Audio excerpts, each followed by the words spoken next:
400,000 pesos na halaga ng shabu ang nasabat sa buy-bust operation ng mga otoridad sa Mandurriao, Iloilo. High-value individual na sospek, arestado. Patrolwoman Ledelyn Bansagon sa report.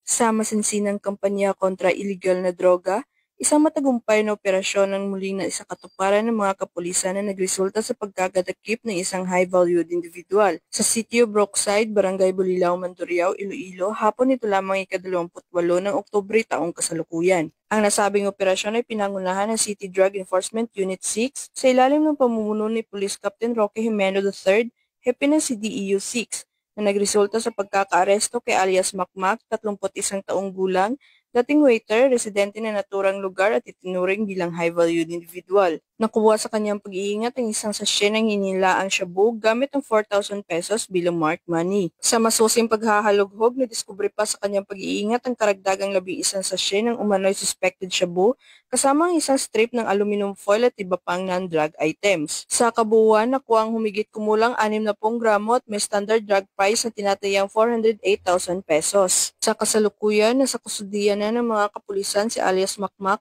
para sa mas malalim na investigasyon at pagsasampa ng kaukulang kaso sa ilalim ng RA 9165 o ang Comprehensive Dangerous Drugs Act of 2002. Ang matagumpay na operasyon ay nagpapakita lamang na sa pamamagitan ng dedikasyon ng mga operatiba, muli na lamang napatunayan ng kanilang matatag na paninindigan sa pagpapanatili ng kaayusan at pagpigil sa paglaganap ng iligal na droga sa komunidad. Mula dito sa Police Regional Office 6, ako ang inyong Police News Network Correspondent, Patrolwoman Ledelyn Bansagon, alagad ng batas, taga-taguyod ng Balitang Pulis.